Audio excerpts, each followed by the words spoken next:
aluno, cara aluna, é um prazer nesse momento trabalhar com você sobre os fundamentos da linguística, especificamente sobre algumas vertentes da linguística.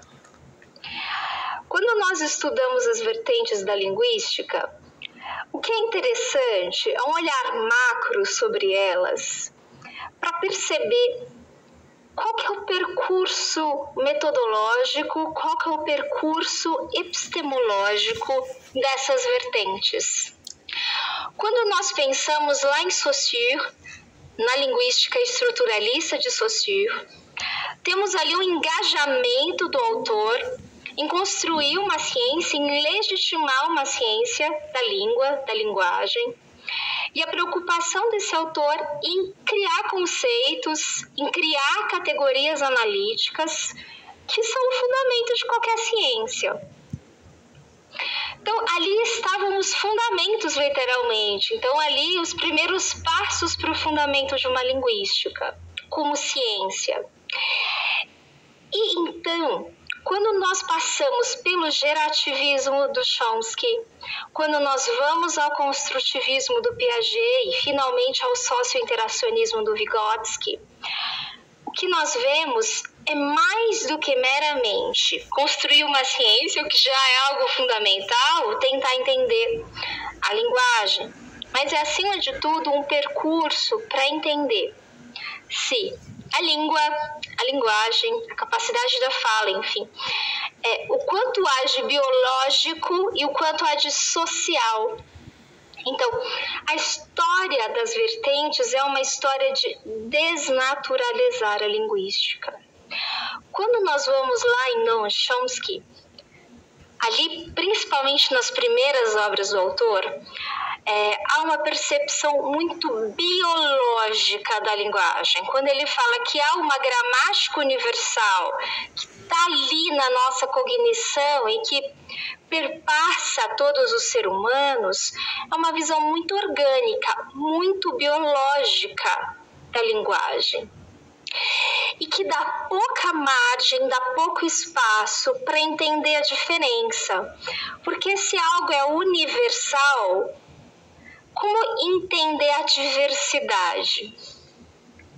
É claro que, veja, o gerativismo ele tem uma importância central dentro das vertentes, rompendo, por exemplo, com o behaviorismo, que via a linguagem meramente como um conjunto de estímulos, dialogando com Skinner, por exemplo, e com a psicologia comportamental. Então, foi importantíssimo que o gerativismo tenha rompido com essa percepção. Mas aí, quando o gerativismo ele vai lá e diz: ok, não é só estímulo, tem cognição, tem inteligência, mas ele diz que essa dimensão é universal, é inata, daí ele também erra. E daí são os próximos autores, as próximas vertentes que vão romper devagarzinho com essa percepção do inatismo. Porque, veja, é óbvio que a cognição é fundamental para a linguagem. Mas a cognição como capacidade individual, e é isso que o construtivismo vem dizer. Da capacidade individual da linguagem e que isso ocorre junto com o desenvolvimento do aluno. Isso que é interessante. É o desenvolvimento em si do ser humano, a linguagem está ali dentro. E quando nós pegamos o gerativismo e nós vamos para o funcionalismo, a gente já vê um primeiro passo nessa direção, porque eles estavam dizendo assim, não dá para falar numa linguagem universal. O que nós conseguimos fazer é pensar que a gramática, o artigo, o verbo, que nós tantos ensinamos aos nossos alunos, de que isso tem razão em si a partir do uso social. A gramática é socialmente produzida, ela não é inata. Nós criamos gramática a partir do momento que nós precisamos dela. A partir do momento, por exemplo, que eu crio a necessidade de diferenciar verbos no plural e verbos no singular, e eu preciso diferenciar quem exerce a ação, se sou uma pessoa, mais de uma pessoa, se é ele, se é ela, se é você, eu crio conjugação verbal. Isso não é inato. Porque se fosse inato, línguas, por exemplo, como o chinês, que não tem conjugação verbal, não existiriam. Ou não existiriam as línguas que têm. Vejam, na empiria, quando nós vamos para o estudo da língua, não faz sentido. E daí, o que nós temos, depois com o construtivismo, é uma nova percepção sobre a cognição, e é uma percepção de que conhecimento é construção, e é uma construção individual. O construtivismo, ele foi criticado por isso, né, por perceber... por esse foco na individualidade, e depois há um construtivismo que se reorganiza pensando na função social, da sociedade, das interações. Mas, de qualquer forma, nós não podemos deixar de entender que a percepção do Piaget de que há algo que é individual no conhecimento, de novo, rompe com esse inatismo da linguagem. Porque se é inato, se é universal, então é individual mesmo, é a minha cognição comigo mesmo.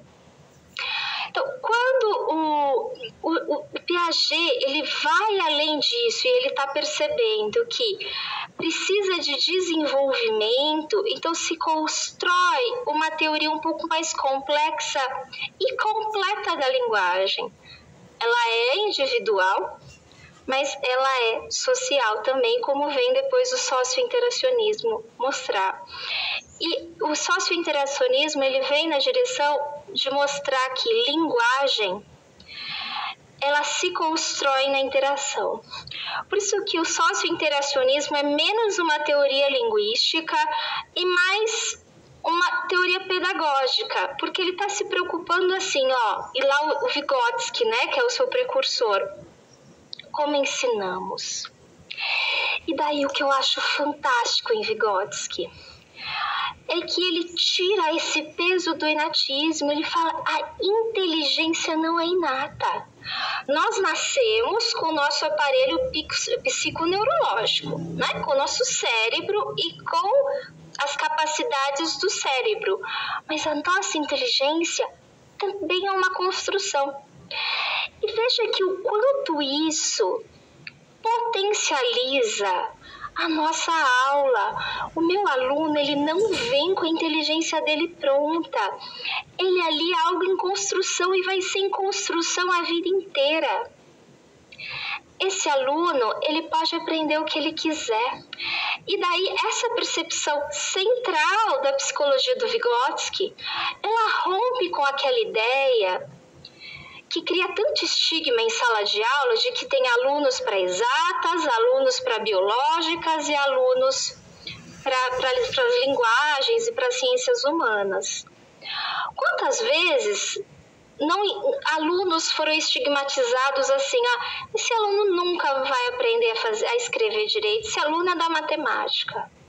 Quando nós vamos para a psicologia do Vygotsky, nós vemos que grande bobagem é dizer isso, porque essas definições da ciência em humanas, sociais, exatas, isso é artificial, isso é didático, isso é apenas para colocar as ciências em caixinha e talvez tornar mais fácil estudá-las. Mas o nosso cérebro não tem essa artificialidade da ciência cartesiana iluminista. O nosso cérebro ele não é iluminista. O nosso cérebro tem, como diz Vygotsky, potencialidades enormes. E a questão é como que eu desenvolvo essas potencialidades. E daí que ele rompe com o Piaget. Não é no individual, né? É no coletivo, é nas interações. Então, o aprendizado ele se dá nas interações sociais. E daí, nós, professores, né, que fomos educados em um sistema muito tradicional, em que nós ficávamos sentados nas nossas carteiras, ouvindo e copiando, quando nós entramos em contato, né, com o Vygotsky, não tem como não ter um choque. Estava tudo errado, não era assim que aprendia. O professor dizendo que eu tinha que fazer o trabalho individualmente, o professor, vamos logo, eu preciso corrigir, o professor que fala, fica quietinha, é a minha vez de falar, não fale com o amiguinho. Estava tudo errado, não é silenciando que eu ensino. E certamente não é silenciando que eu ensino língua, seja língua materna e estrangeira. Nós ensinamos nas interações sociais. Então, a minha aula, e eu não estou dizendo que a sua aula vai ser uma bagunça, mas a minha aula é organizada e planejada para propiciar situações de comunicação e interação social mediada por perguntas de pesquisa. E o meu aluno, ele não vai ser silenciado, ele vai ser convidado a problematizar um determinado tema. E daí ele vai, a partir da sua pergunta de pesquisa, criar hipóteses, pensar em como corrigir, em como produzir conhecimento, em como pesquisar, investigar, onde buscar conhecimento, quais são as fontes legítimas de conhecimento. E daí não silenciamos, não viramos uma bagunça, mas nós conduzimos um processo de ensino-aprendizagem a partir da ideia de que eu preciso desenvolver a inteligência do meu aluno, e isso é central, tanto no construtivismo quanto no socio-interacionismo. Então, a educação, mais do que meramente um espaço de vomitar conhecimento, de dizer um monte de coisa e fazer o meu aluno repetir, mas sim como um espaço de troca.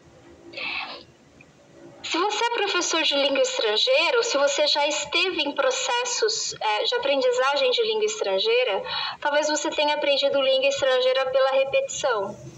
Eu certamente aprendi. E estudando tanto as vertentes da linguística como a própria neurolinguística e a psicologia voltada ao desenvolvimento da linguagem, nós vemos o quanto isso era bobagem. Porque como que nós atribuímos significados à repetição? Repetir tem um fim em si mesmo, que é repetir. A educação não tem um fim em si mesmo, a educação quer transformar. E daí, a mera repetição de palavras não produz um aluno biletrado, um aluno bilíngue. Nós produzimos alunos que repetem. Então, quero finalizar essa aula te fazendo um convite. Você que vai ser professor talvez de língua estrangeira, ou um professor de redação, de língua portuguesa, um professor de literatura, pense que o ensinar não é nosso papel autoritário, ou nós não somos o protagonista. Por mais que doa a gente reconhecer, o protagonista é o aluno. E como tal, a minha aula, ela tem que ser completamente focada em como esse aluno vai construir conhecimento, vai entender a função daquilo que ele estuda. Estou aqui juntando todas as vertentes, e como esse aluno vai atribuir significado àquilo que ele aprende. E não é memorizando conjugação, não é memorizando os tipos de oração subordinada que eu transformo o meu aluno. É fazendo ele problematizar. Muito obrigada pela sua atenção.